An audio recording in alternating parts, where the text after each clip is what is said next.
Okay, for this video, I wanted to cover IRS Form W-4 example for 2022 for a married couple where one spouse works and they have some additional investment income.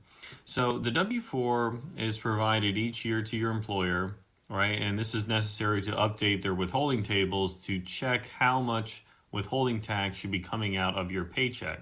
Now, where it gets a little more tricky is if you're married, or if you have more than one job, or if you have other investment income, kids. There's a lot of moving pieces that can drive how your withholding is calculated. So what we're going to do is look at an example here where, like I said, we've got a married couple, one spouse works, and then there's some investment income, and see how we can kind of play around with the W-4 for that one working individual. So we've got John Doe, Jane Doe here. They're married, they have 3 children. And the children's ages are 11, 14, and 16. Now, the reason why I highlight the ages is because in order to claim the child tax credit, the kids have to be your dependent and they need to be under the age of 17. And that information is reported on the W-4. So John and Jane are going to be eligible, at least initially, to be able to claim the child tax credit for their kids. Now, Jane works full-time as a nurse and John's a stay-at-home parent. Jane's full-time salary is $65,000 a year, and she is paid on a weekly basis, right? So she gets 52 paychecks a year.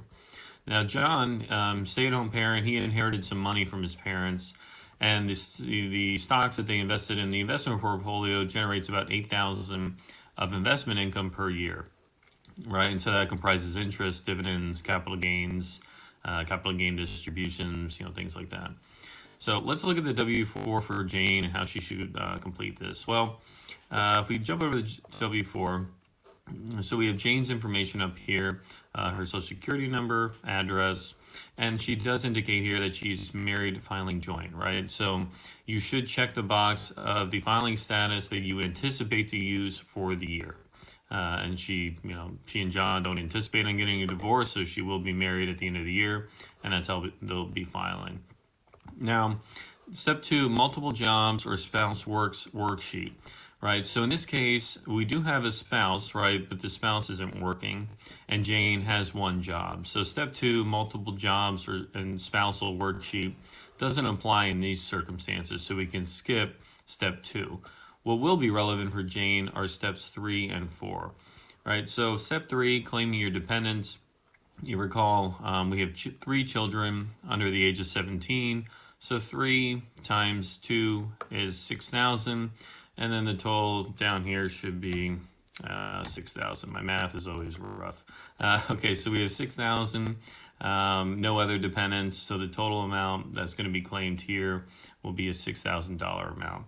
Now, step 4, this is where we can enter some information on the other income that we might want to claim or some extra withholding.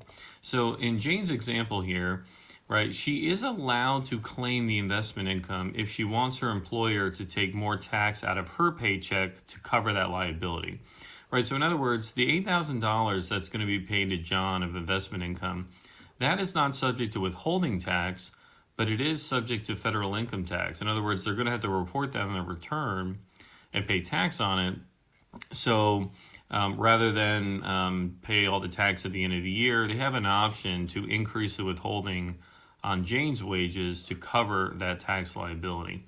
Now, this is totally voluntary and optional to Jane. She does not have to claim the investment income if she doesn't want to have her paycheck garnished more in federal tax withholding, right? So the idea here is if Jane didn't claim the additional income and have more taxes withheld, they would simply report this additional $8K on their return at year end, and they would cut a check then for the tax liability if they did owe any more.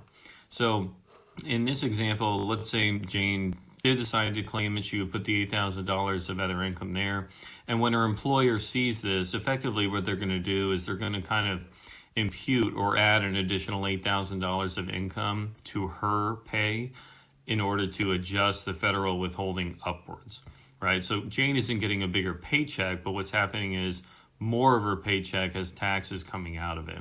Now, the other option here is if you're not comfortable disclosing that, you can simply leave that blank, and then Jane could update 4C to maybe add some additional pay withholding to her weekly paychecks, right? So for example, on the $8,000, let's say Jane and John estimate they're going to owe 10% tax, right? So they're going to owe $800 on that investment income. Jane could decide to say, okay, well, I'm going to take that 800, divide it by 52. I get about $15 per paycheck per week.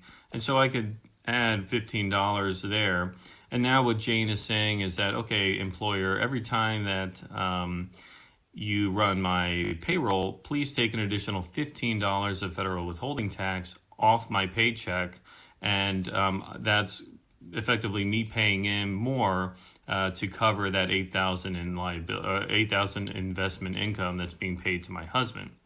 Okay, now again, that's voluntary, but that is one option. If you don't want to disclose how much other income you have coming in here to your employer, right? I mean, obviously it's none of their business what kind of investment income you have. So if you don't want to disclose that amount, you can leave this blank and then just add an extra withholding amount there. And again, remember it's per pay period.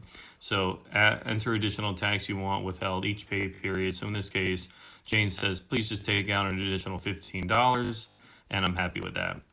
And so once she's got it all completed here, prints it, signs it, dates it, provides it to her employer, and then she's ready to go. Okay, so that covers it for this video. I hope you thought that was helpful. If you have any questions, please leave me a comment below, and I look forward to seeing you again on the next video. Thank you.